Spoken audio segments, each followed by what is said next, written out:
DeForest Buckner went to the University of Oregon, and he's very proud of that, and he's very proud of the accomplishments of the Ducks. And so you're going to see in the beginning of this media availability with DeForest Buckner, he and Anthony Walker, who's back with the team now, they had a bet, and Anthony Walker's got to pay it off. Here that is. And I'm doing this against my will. Introducing DeForest Buckner, the greatest Oregon player of all time. They beat up on the Wildcats this week, so. I appreciate Jay Walker. Appreciate that, man. That's a terrible bit. No duck suit? Man. Anthony Walker, everybody. It's good to have him in the building again. The flag at the Jones locker. That one hurt. Yeah. That was a tough one. You gotta use that one on somebody this year. I know. I gotta give me an Oregon flag. Are you gonna bet with consequence, Oregon and State? Yes, we are. That's an outlaw right there. You got it. You should make him a financial bet. Let's see how much you can handle.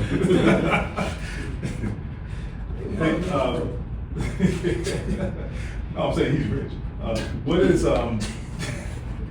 with the pass rush? You guys, week 1 very productive. Week 2, we probably were less thrilled with the performance. Yeah. What do you think is going to get you to the consistency? Yeah. Honestly, obviously winning first and second down, that was a big issue in the last game. You know what I mean? They kept getting a lot of third and shorts, and when we did get opportunity on like 3rd and 7 or whatever, he was able to escape the pocket, things like that. So we just got to do a better job of keeping the quarterback in the pocket, especially the dual threat quarterbacks, and just continue to win it on first and second down, so we get more of those true rush opportunities.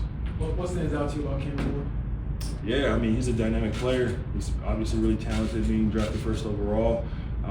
You saw that crazy throw he made last week, and thrown across his body. And usually the ball is, when the quarterback's throwing across body, it's kind of up in the air for a while, and he had some zip behind it, so he's got a good arm, and he's going to be a really good, talented player, for years to come. Look, is it even remotely possible to have a letdown after the 2-0 start? That you guys are kind of full of yourselves on all this, or are you guys pretty grounded? No, yeah, I feel like we're pretty grounded. The guys, we just preach every week. We just take it one day at a time. Continue to get better each and every day, and it's whatever we did in the past, last week, nobody cares about. You know what I mean? That's the way that's the nature of this game, the nature of this league. Nobody cares about what you did last week. It's what you're going to do this week. So we got to continue to prove ourselves each and every week.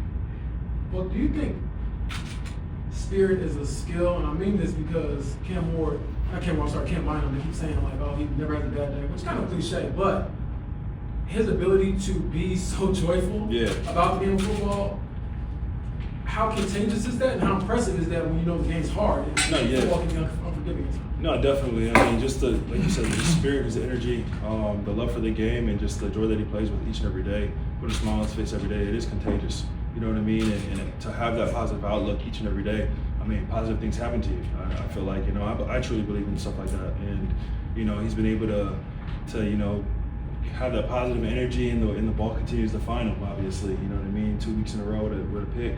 And especially last week at a crucial moment where we needed a turnover, they couldn't get points. So, I know the guys love having him in the room, and the type of teammate and player he is. And, I know he's going to continue to do it, throughout the whole season. So I'm excited about that.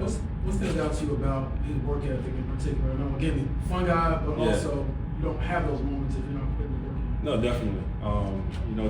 I feel like a lot of almost every guy in our locker room, continues to put that extra work in, and he's one of them, especially being one of the leaders on the team and one of our big playmakers on defense. So, that's just kudos to him for the work that he puts in, even outside of the building. So, it's coming, it's all coming to fruition, coming on game day.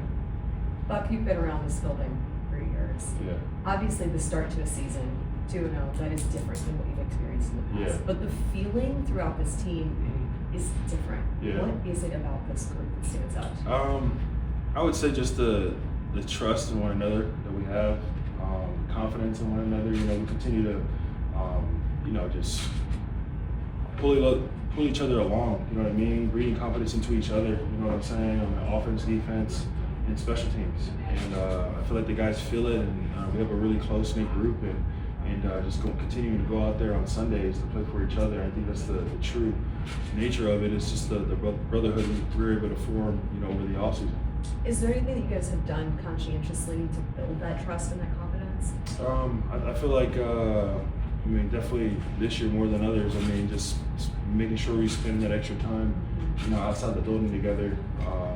Whether it's dinners together or doing some activities and stuff like that. So I feel like it's been more of an emphasis. I feel like Z and I talked about it throughout the offseason, just being able to continue to do more things like that to bring guys closer together, and I feel like it's been working. You said you have to put last week behind you because you have to move on. Mm-hmm. Have you gotten past? Have you checked more on the sack that you didn't get, or is that a dead issue? No, I turned it in. I haven't heard anything lately, so it is what it is. Honestly, it's just got more opportunities coming ahead. But in your mind, he was a thrower. For sure. Just you watch film. He's looking downfield with the ball in his hand, looking to throw to somebody. So it is what it is. Like I said, I got more opportunities. So. Interesting to hear DeForest Buckner talk about how close this team's been and how close it's become. It seems, and this was true before they started winning, before they got to 2-0.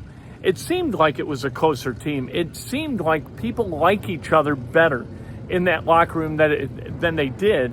That's interesting to hear him talk about it, talk about why that happens, how it happens.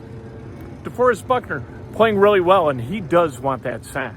That sack against Knicks, he wants to be credited with that sack. I don't blame him.